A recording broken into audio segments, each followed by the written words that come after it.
तो जब लालू जी की सरकार थी तो बिहार बहुत बीमार था। उन लोगों ने बिहार को बर्बाद किया है। जनता अब जाग चुकी है।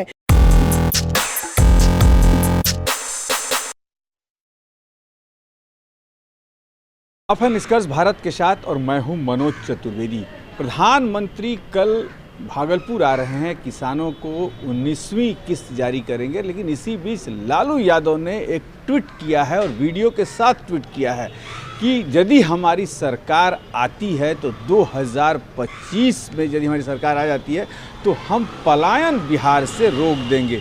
यानी कि पलायन रुकने का ये एक ही ये होगा कि यहाँ फैक्ट्रियाँ लगेंगी, यहाँ रोज़गार होंगे।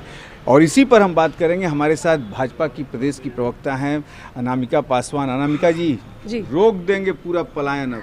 जी, जरा लालू जी से और आरजेडी परिवार से ये पूछा जाए कि 1990 से 2005 की जो स्थिति बिहार में उन लोगों की वजह से पैदा हुई थी, वो क्या उसको फिर से दोहराना चाहते हैं? एक तो जनता ने उन्हें 15 वर्षों का मौका दिया। उन्होंने क्या किया?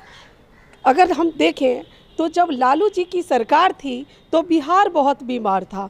एक तरफ जहां उत्तर में बाढ़ था, दक्षिण में सुखाड़ था, बीच में मारधाड़ था, हर तरफ हो रहा हत्या, लूट, डकैती और अपहरण और बलात्कार था, और गद्दी पर बैठा मुख्यमंत्री लालू जी बिल्कुल बेकार थे। यही हमारा बिहार था, यही हमारा बिहार था। उन लोगों ने बिहार को बर्बाद किया है। जनता अब जाग चुकी है। वो देख रही है कि जनता के लिए कौन सुशासन है और कौन कुशासन है, और जनता इसका जवाब 2025 में जरूर देगी। आगामी विधानसभा चुनाव में एनडीए 225 के टारगेट को पूरा करेगी। और लालू जी तो अब धृतराष्ट्र हो चुके हैं। उनके पास तो अब उनके बेटे के लिए सोचने के अलावा और कोई कार्य नहीं है। तेजस्वी जी को कैसे मुख्यमंत्री बनाए, इसकी राजनीति कर रहे हैं वो। उन्हें बिहार की जनता से कोई लेना देना नहीं है। देखिए, बेटा चाहते हैं, लेकिन बेटा में कि उनका बेटा में गुण भी होना चाहिए, बेटा में वो सिद्धांत भी होना चाहिए। आप ही बताइए,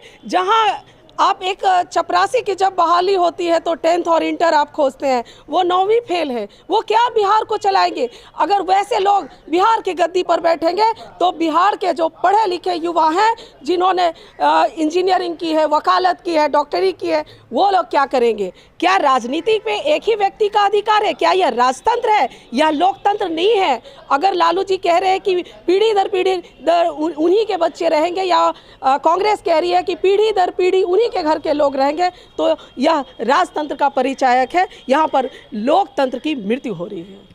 तो ये थी अनामिका पासवान, जिन्होंने कहा कि 1990 से 2005 का वो दशक याद कर लीजिए कि पलायन किस तरीके से होता था, भर भर के होता था। अब देखना है कि लालू यादव ने ट्वीट तो कर दिया पलायन रोकने के लिए, अब तमाम राजनीतिक दलों से क्या प्रतिक्रिया आती है, इस पर भी नज़र रहेगी। आप बने रहिए हमारे साथ। नमस्कार।